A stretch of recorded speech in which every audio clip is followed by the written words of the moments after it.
Un tiempo con Dios para meditar todo el día. Necios sin Dios. Leemos en el libro de los Salmos, en el capítulo 14, versículos 1 al 3. Dice la palabra de Dios. Dice el necio en su corazón, no hay Dios.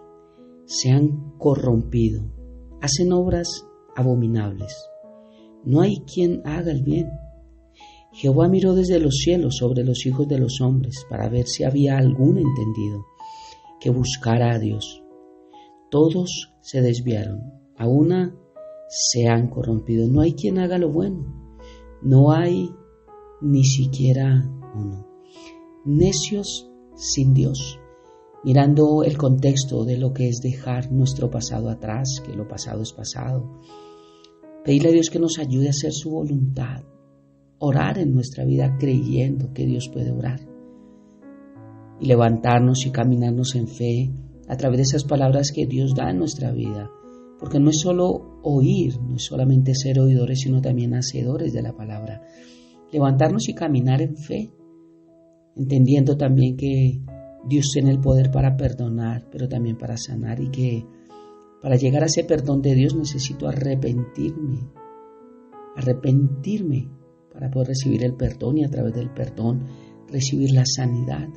Y esto me lleva a un enfoque final, y es la necedad del mundo, la necedad de los que niegan a Dios, la necedad de no los que no lo conocen, no han oído, no saben nada, no, porque aún el ateo conoce, solamente que su necedad los hace vivir sin Dios.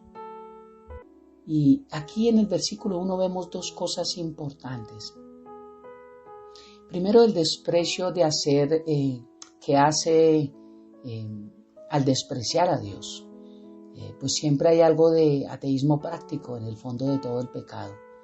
Dice el necio, en el hebreo esta palabra necio significa naval, que significa el insensato malvado. Dice el insensato malvado, en su corazón no hay Dios. Esto me enseña que no es un ateo teórico. En la palabra de Dios no se presenta el caso de alguien que niegue seriamente la existencia de Dios. Lo que sí me muestra es que hay personas que viven como si Dios no existieran, que es distinto.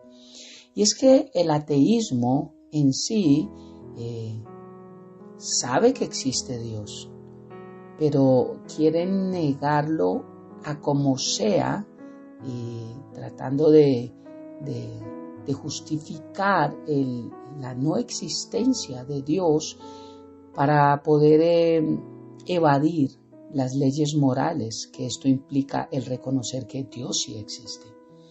Y esto lo único que nos enseña es que el ateísmo, el necio que dice no hay Dios también, solo quiere vivir como el hijo pródigo, a su manera, sin límites, sin estatutos, sin mandamientos, sin directrices, levantarse a la hora que quiere, acostarse a la hora que quiere, hablar lo que quiere, ver lo que quiere, decir lo que quiere, vivir con quien quiere, besar a quien quiere, abrazar a quien quiere, dejar que en su vida llegue quien quiere y hacer lo que quiere. En esto se resume todo lo que estoy hablando.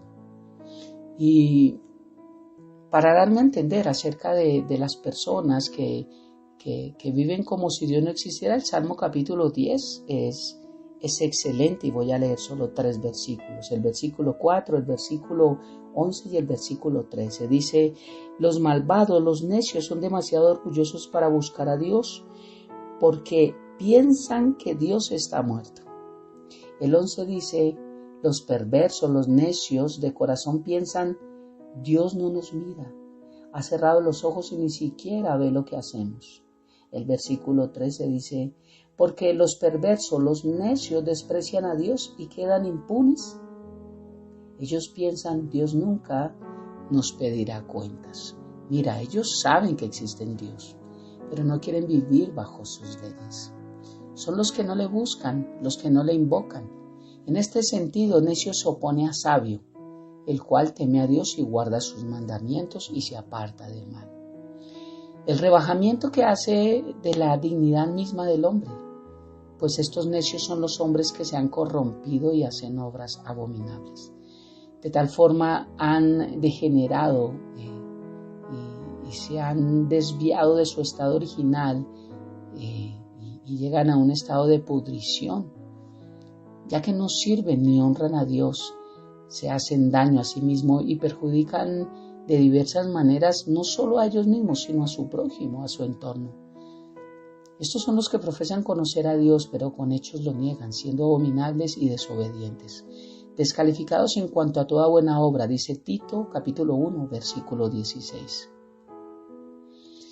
Esta enfermedad ha infectado la raza entera de Adán. Dios mismo se constituye aquí en testigo de vista, cuando dice: Jehová miró desde los cielos, echó desde allí un amplio vistazo sobre los hijos de los hombres para ver si había algún sensato. Sensato viene de la palabra hebreo maskil, que significa una persona de discernimiento, que comprendiera su deber y su interés, que busque a Dios y ande rectamente en su presencia. Pero dice que no lo halló. No da el resultado de esta investigación divina. También en Isaías 53:6 dice que todos se desviaron. Habla de la apostasía universal y para estos tiempos es peor. De forma que no hay quien haga lo bueno, no hay ni siquiera uno, dice, mientras la gracia de Dios no haya producido en el corazón un cambio radical y completo.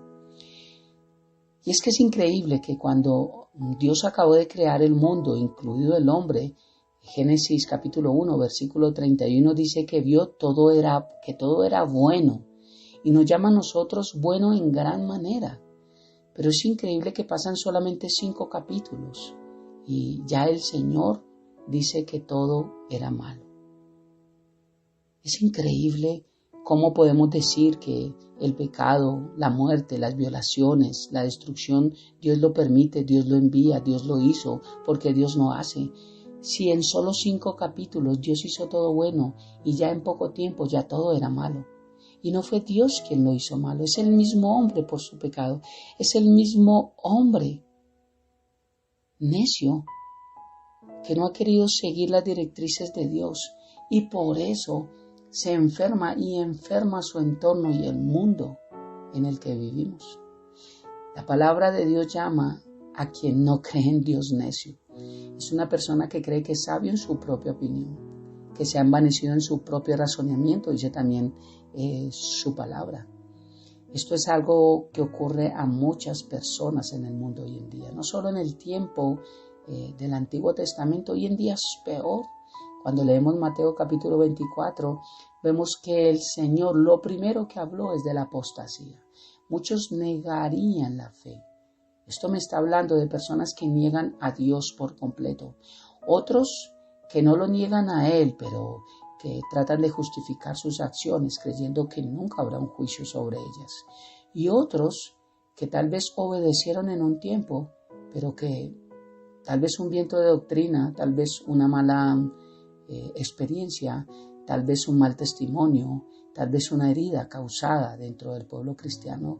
Muchas razones pueden haber que sucedieron y dejaron de tener esa fe, perdieron esa fe. Jesús muy claro oró por los discípulos, oró para que no falte tu fe. Sí que es necesario permanecer en la doctrina de Cristo, mantenernos en esa fe, porque de lo contrario mira todo lo que pasa. Cualquier viento de doctrina nos trae, nos da ese comezón de oír y nos dejamos llevar.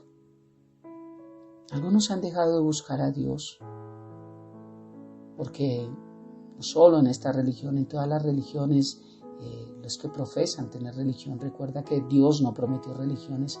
Las religiones son abominables a Dios. Religión es la forma en la que nos acercamos a Él a nuestra manera. Y Dios dejó una forma de acercarnos a Él, pero a su manera.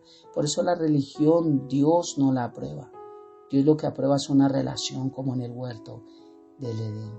Pero todos los que profesan una religión, a veces con los malos testimonios, hacen que muchos dejen de buscar a Dios. Otros aceptan mentiras en contra de la palabra como digamos que la palabra no es cierta, que fue escrita por hombres, que ha sido cambiada, que no tiene la verdad absoluta, que la Biblia fue escrita por una iglesia y no por los apóstoles a través de Cristo, y muchas otras cosas que nos hacen dudar.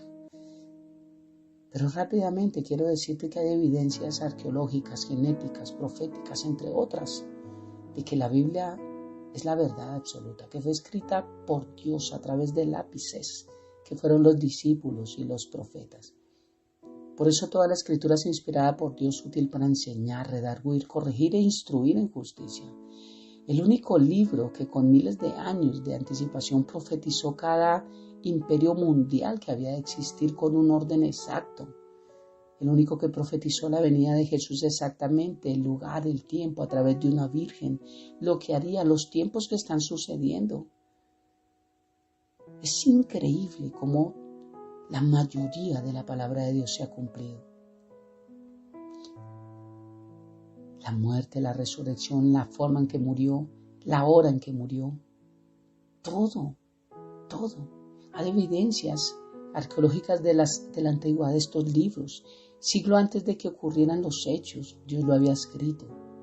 Los errores doctrinales, como algunos dicen para no creer en Dios, son simplemente ignorancias de las Escrituras, como Cristo lo dijo en Mateo capítulo 22, versículo 29. Solo Dios conoce lo que es mejor para nuestra vida, el propósito y sentido de nuestra existencia.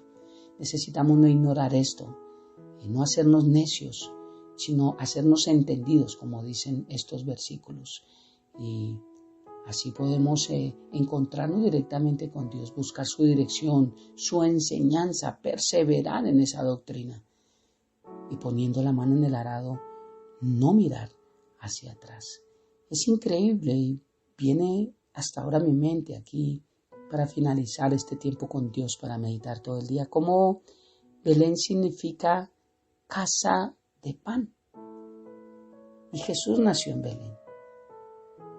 Fue profetizado en Isaías que nacería en Belén. Belén significa casa de pan. Y Jesucristo dijo, yo soy el pan del mundo. Es increíble cómo toda la palabra es verdad, cómo toda la suma de la palabra es verdad. Profetizaron que Jesús nacería en un lugar llamado casa del pan. Y Jesús dijo, yo soy el pan de vida. Belén es la casa del pan de vida donde nació nuestro Señor y Salvador. Qué hermosa es la palabra y qué hermoso es no ser necio y no negar a Dios. Oremos. Padre bendito, precioso, eterno de gloria. Gracias una vez más por darnos esta bendición de escuchar tu palabra, por darnos la bendición de aprender a través de ella, por darnos la bendición de perseverar en la doctrina, por darnos la bendición de continuar poniendo la mano en el arado y seguir construyendo, Señor, seguir edificando nuestra vida en el fundamento que es escrito y en tu palabra, bendito Dios. Gracias por este tiempo, gracias por cada devocional y gracias por darnos la bendición de poder ser entendidos en ti.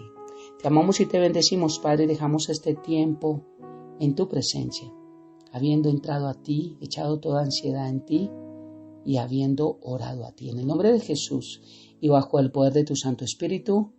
Amén y amén. Un abrazo gigante para todos.